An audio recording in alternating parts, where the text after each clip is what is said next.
Ecobici y HSBC, la red con más de 22 millones de viajes en 2024 y muy pronto más cerca de ti, presenta Expansión Daily, lo que hay que saber. México espera con optimismo la decisión de Estados Unidos sobre los aranceles. También la inteligencia artificial aprende a identificar emociones y las gemelas Mía y Lía Cueva conquistan su primera medalla mundial a los 14 años. Es miércoles 30 de julio, yo soy Gonzalo Soto y esto es Expansión Daily. Esto es Expansión Daily, lo que hay que saber. Lo importante del día con los editores de Expansión. Expansión Daily, lo que hay que saber. Bienvenidos. Bienvenidos y bienvenidas a un episodio más de Expansión Daily. Suscríbanse a este podcast para que no se pierdan ninguno de nuestros episodios. Hoy está conmigo Puri Lucena, editora de la revista Expansión. Muy buen día, Puri. Hola, ¿qué tal? Buen día, Gonzalo, y buen día a todos nuestros podescuchas. Vámonos derechitos con la información porque hoy sí está cargadito. Y empezamos con esta nota que bien pudiéramos ponerla en la sección Se vale soñar, buenos deseos, sobre todo en materia comercial. Y es que el secretario de Economía, Marcelo Ebrard, aseguró que México ya cumplió con todos los pasos necesarios para evitar la imposición del arancel de 30% por parte del gobierno de Estados Unidos. El viernes se cumple el plazo para que entren en vigor los aranceles generales que el presidente estadounidense Donald Trump pateó durante 90 días después de una semana del llamado Día de la Liberación. Y bueno, el secretario dice, nosotros aquí ya hicimos la chamba. Y de nuevo, ¿no? Un inicio de mes más y de nuevo hablando de prórrogas, de negociaciones, de ver hacia dónde va, ¿no? La conversación entre México y Estados Unidos, como decías, ¿no? Es la tónica que estamos viendo desde el Día de la Liberación, desde el pasado mes de abril. Y siempre vemos lo mismo, ¿no? Vemos que el gobierno está optimista. Aquí de nuevo Marcelo Ebrard dijo que su perspectiva es optimista porque todo lo que México tenía que hacer está hecho, porque lo que hay que esperar es, pues eso, ¿no? Las decisiones que tome el presidente estadounidense Donald Trump con su equipo. Y a mí me parece siempre un poco, no sé qué pensar, ¿no? Cuando dices, bueno, ya solamente falta esperar a ver qué decide Trump. Pues si ese es el optimismo, vamos un poco a la reactiva, ¿no? Es que es eso, Puri, parece... A ver, creo que es muy optimista por parte del secretario de Economía por una razón, y es no hay no hay absolutamente nada que pueda hacer un país cualquiera, llámese México, llámese Sudáfrica, España, Japón, quien sea, y que con eso se desactive por completo la amenaza arancelaria. Es decir, esto no está sujeto a reglas geopolíticas normales, esto está sujeto a los designios, al estado de ánimo, al humor de un solo personaje y al resto de su séquito que le dirá que sí a la imposición de los aranceles. Traducción, no importa lo que hayamos hecho, no importa lo que se haya logrado, lo que se haya avanzado hasta cierto punto dentro de la negociación, dentro de las conversaciones entre México y Estados Unidos, no depende ya de eso, ya no depende de nosotros.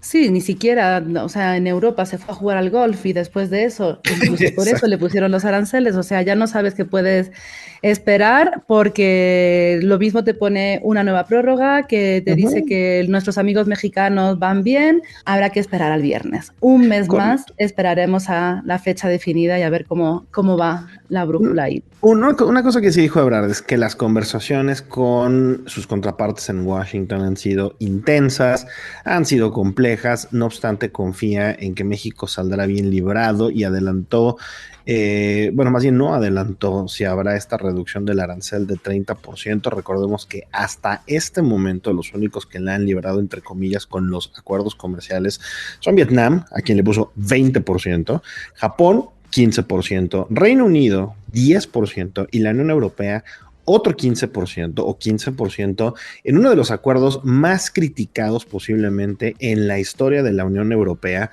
No hay mandatario, presidente, primer ministro en cualquiera de los 27 países que conforman esta unión que no hayan dicho ya, esto no nos salió nada bien. Esto se fue por completo de nuestras manos. Sí, aquí también, claro, desde la parte de México lo que quieren recordar mucho es que el 84% del comercio bilateral con Estados Unidos no está sujeto a arancel y que el acuerdo alcanzado en enero ya ofrece condiciones muy favorables, pero como dices, con todo el mundo, a excepción de un puñado de países, en pie de guerra por el tema de los aranceles, con nadie contento, habrá que esperar. O sea, la verdad es que ahora es mucho como opinar, ver, pero al final hay que esperar al viernes. Porque además, Puri, los anuncios que se han hecho de acuerdos comerciales traen bien poquitos detalles. Por lo tanto, es muy complicado también analizar y poder extraer una conclusión de cuál será el camino con los distintos tipos de acuerdo que está pensando el presidente estadounidense. Es decir, no tenemos los detalles todavía para desmenuzar los números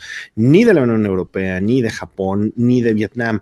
Por lo tanto, estamos también navegando un poco a ciegas solamente con el conocimiento de que ya hay acuerdos comerciales entre Estados Unidos y por lo menos la región europea o la Unión Europea, perdón, Gran Bretaña, Vietnam y Japón. Pero bueno, cambiando de tema, pero no tanto, Estados Unidos está apretando duro al agro mexicano, pero desde luego también le interesamos mucho como consumidores. Hay un doble discurso que enfrentan los agricultores nacionales. Estados Unidos endurece los controles, ha puesto aranceles, bloquea el paso de productos clave, como lo hemos platicado aquí en el caso del jitomate o el ganado. Sin embargo, el Departamento de Agricultura estadounidense ya desplegó una ofensiva comercial para vender más a México. Claro, es que al final aquí no quieren perder por ningún lado, ¿eh? O sea, todo lo que entre hacia mi país, pero además yo necesito vender más hacia afuera, ¿no? Claro, a ver, el comercio entre México y Estados Unidos en la parte agro y las compras de México a Estados Unidos han estado creciendo. En 2024, el año pasado, el último año completo, México compró más de 30.000 millones de dólares y esto supuso una generación de 190.000 empleos en Estados Unidos. Ahora, como decías, ¿no? Pues la realidad es que el apetito mexicano por los productos del campo estadounidense está creciendo. Lo que dice un poco Estados Unidos es que todo está dentro del TEMEC, que hay una realidad y que es que la expansión de la clase media alta mexicana ha adquirido un gusto por marcas de Estados Unidos, que esta búsqueda constante de nuevos productos, de nuevos sabores y de productos de calidad, pues se han convertido en un terreno fértil para el agro de Estados Unidos y que ellos lo que están haciendo es jugar, ¿no?, en esas reglas. Sobre todo el maíz, la carne que encabezan las ventas agrícolas de Estados Unidos a México han tenido un repunte importante en los últimos años, y en otro tipo de productos pues también se anticipa pues más venta de aves, productos relacionados con lácteos, mariscos, frutos secos, comida para mascotas, ingredientes para hornear, alimentos procesados. Vaya, es variada la oferta de lo que se está poniendo sobre la mesa el Departamento de Agricultura estadounidense, mientras que el campo mexicano tiene más dificultades para llegar al principal mercado del planeta. Bueno, hace unos días les platicábamos del cierre de la planta CIVAC, la primera planta de Nissan fuera de Japón, y lo que dice Rogelio Garza, presidente de la Asociación Mexicana de la Industria Automotriz, la MIA, es que se trata de un caso aislado, que no corre el pánico, todo va a estar bien. Ya no sé de verdad estos optimismos, insisto, qué tan certeros son. Sí, hoy estamos un poco con esta parte de declaraciones optimistas. A ver, es real que aquí hay o por lo menos desde esta parte, ¿no?, de la industria, intentan explicar de dónde viene este cierre, ¿no? CIVAC fue pionera en varios frentes, ¿no? Desde ahí se ensamblaron modelos icónicos como el Tsuru, la Estaquitas, el Tida y hasta, Gonzalo, el emblemático taxi de Nueva York. Pero en los últimos años, esto no viene de ahora, no es una decisión del último año. En los últimos años ha ido perdiendo protagonismo y lo que ha hecho Nissan ha sido, desde hace más de una década, concentrar la mayor parte de sus apuestas en el clúster industrial que tiene en Aguascalientes. Entonces, claro, eso ha generado que la planta de CIVAC no haya recibido inversiones en modernización y se haya ido quedando rezagada. Y fíjate que en contraste, perdón, Puri, fíjate que en contraste de lo que acabas de mencionar y de el optimismo de la propia AMIA y de su presidente, un directivo del sector automotriz que desde luego solicitó el anonimato para hablar libremente de este asunto, comentó dijo que lo de CIVAC fue la crónica de una muerte anunciada.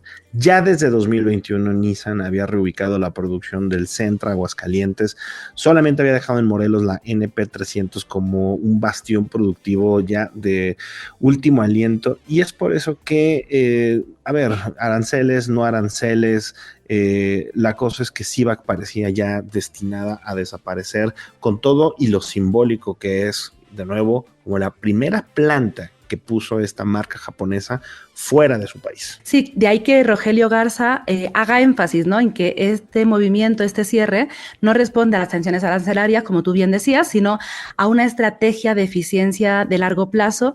Y de nuevo, él reitera, ¿no?, que no ve que en el corto plazo se vaya a ir otra planta del país. Uh-huh. Y de hecho, Garza aclaró que incluso, ¿no?, que este cierre simboliza el fin de una etapa, pero no un repliegue generalizado de la empresa, que incluso ha trasladado de Argentina algún producto para México como parte de esta redefinición de cadena de suministro y los cambios en la regla del comercio internacional, que hace que las empresas estén evaluando, ¿no?, dónde colocar sus plantas, desde dónde producir, sí. Y aquí lo que han hecho ha sido, pues eso, ¿no?, reevaluar, nos movemos dejamos la planta de CIVAC, nos movemos a Aguascalientes, que ha habido fuertes Correcto. Inversiones en los últimos años, y así avanzamos. Es un reacomodo generalizado de la industria a raíz, sí, de las tensiones comerciales, pero también de decisiones de empresa que ya tenía tiempo que, pues, había que hacer ajustes. Nissan, sabemos, es una empresa que ha enfrentado problemas mucho antes de que Trump llegara al poder, mucho antes de que hubiera todos estos movimientos en materia comercial, y bueno, simplemente atiende, o más bien este movimiento, a un asunto de mero negocio. Y bueno, también hablamos de que se acerca el día de los aranceles, pero lo mismo ocurre con la llegada del nuevo Poder Judicial de la Federación. Recordemos que habrá una remoción masiva de personal a partir del 1 de septiembre.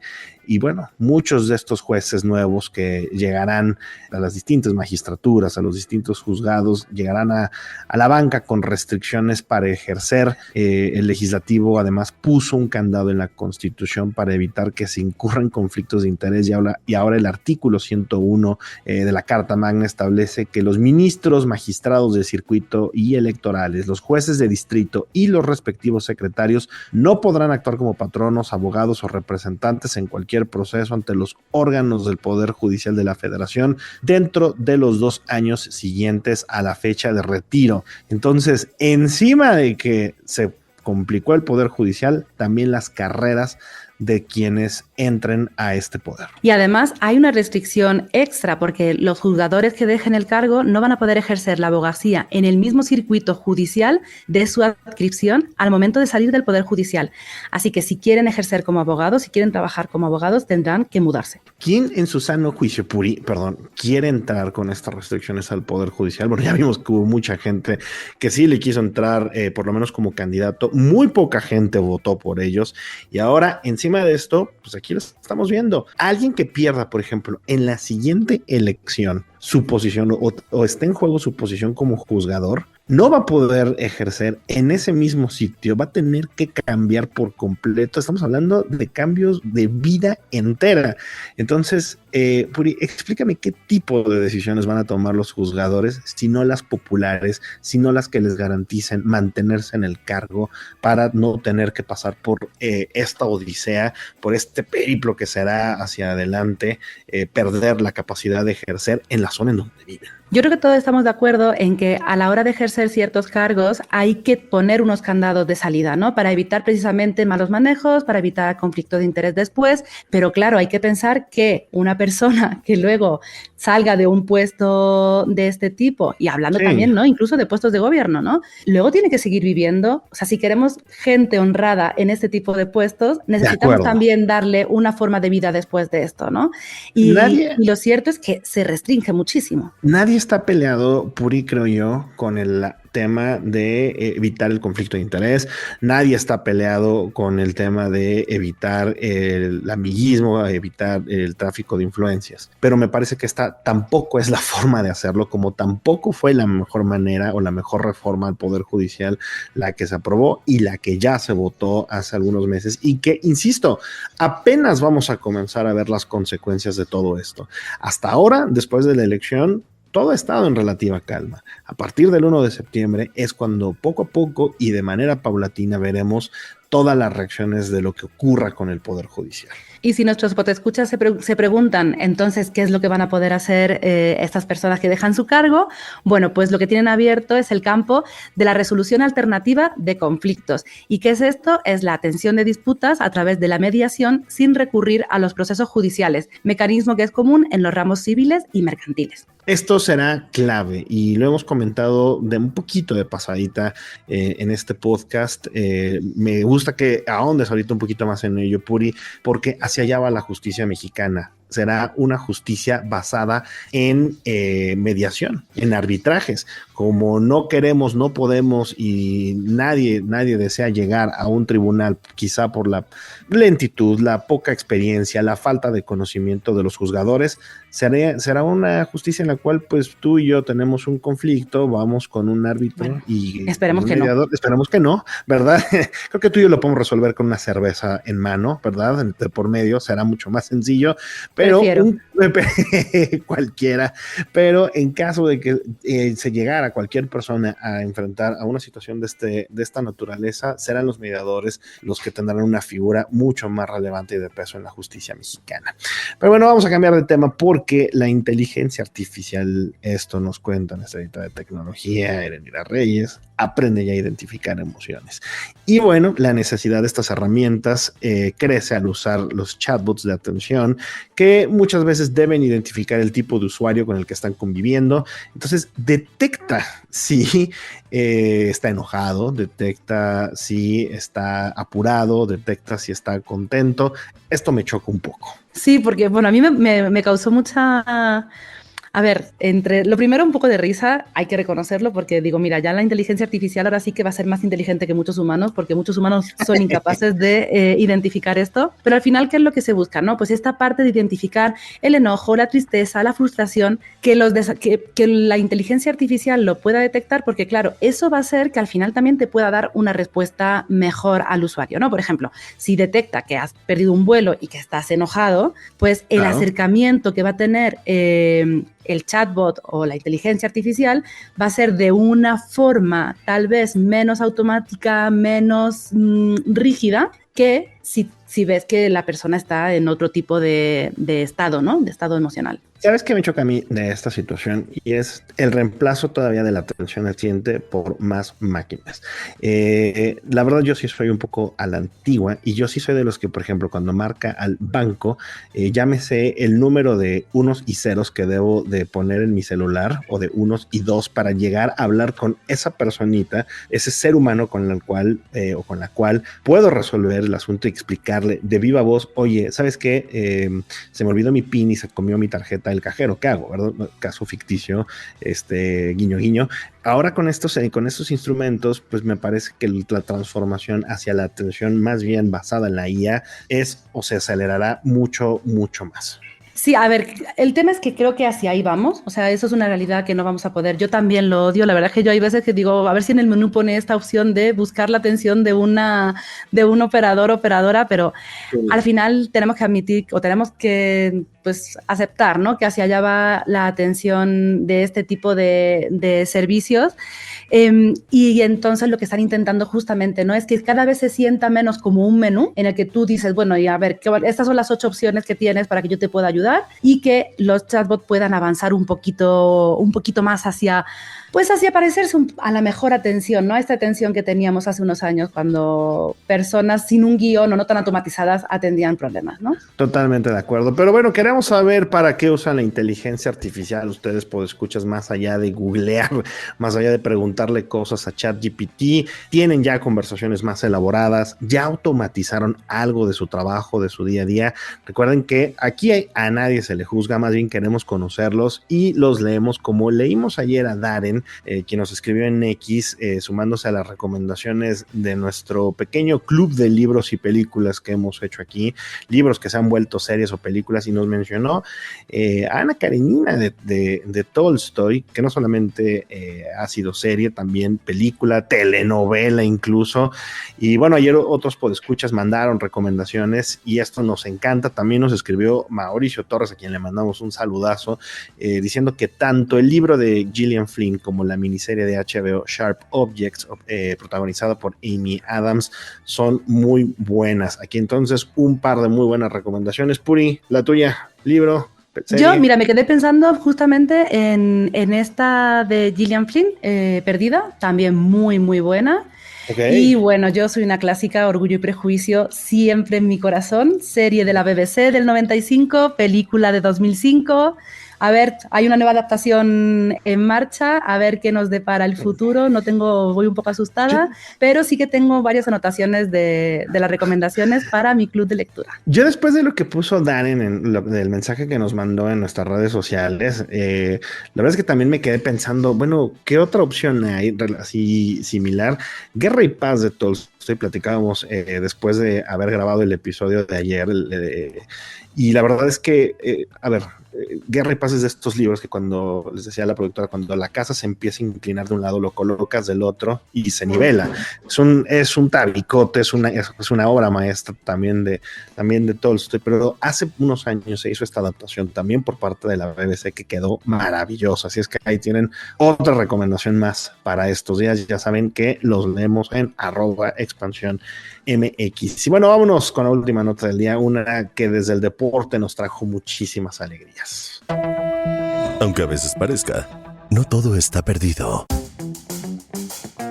Y bueno, mi querida Puri, no se necesita mucha edad para ser campeones mundiales o medallistas mundiales, y esto nos lo enseñaron las gemelas mexicanas Mía y Lía Cueva Lobato, quienes con solo 14 años ya consiguieron su primera medalla mundial, un bronce desde el trampolín sincronizado en el campeonato de natación de Singapur. Una nota de nuestra colega Yare Galloso, pero la verdad es impresionante que con tan poca edad ya estén haciendo estas maravillas. Además, nunca bajaron del tercer lugar entre las 8 finalistas y terminaron a solo 3.99 puntos de las medallistas de plata británicas y 9.18 por delante de las clavadistas australianas, que obtuvieron el cuarto lugar. Su impecable técnica fue elogiada por las especialistas y las calificaron como una gran presentación, más aún, como tú decías, por su corta edad. Correcto. Quinta medalla de México en este certamen, después de la plata por equipos mixtos, el segundo lugar de Osmar Olvera y de Juan Celaya en el trampolín de 3 metros sincronizados, otra plata de Osmar en el trampolín de 1 metro y un segundo puesto de Gaby Agúndez y Alejandro Estudillo en la plataforma de 10 metros sincronizados. Ya, hagamos de los clavados el deporte nacional, no hay más. Y ya con esto llegamos al cierre de este episodio. Puri, muchas gracias por habernos acompañado en este episodio ya de mitad de semana. Mitad de semana, y yo ya me voy directamente a volver a revisar las recomendaciones de lectura y a ver con qué me voy a poner. Y toda la información sobre estos y otros temas están disponibles en expansión.mx, y leemos sus comentarios en nuestras redes, todas @expansiónmx. Y también ya saben que la mejor información y el mejor análisis deportivo está en sportsillustrated.mx. Nos escuchamos mañana.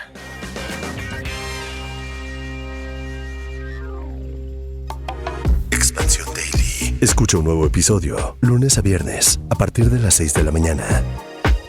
Expansión Daily es un podcast de Expansión. Este episodio llega a ti gracias a rss.com, el podcasting hecho simple. Ecobici y HSBC, la red con más de 22 millones de viajes en 2024 y muy pronto más cerca de ti, presentó.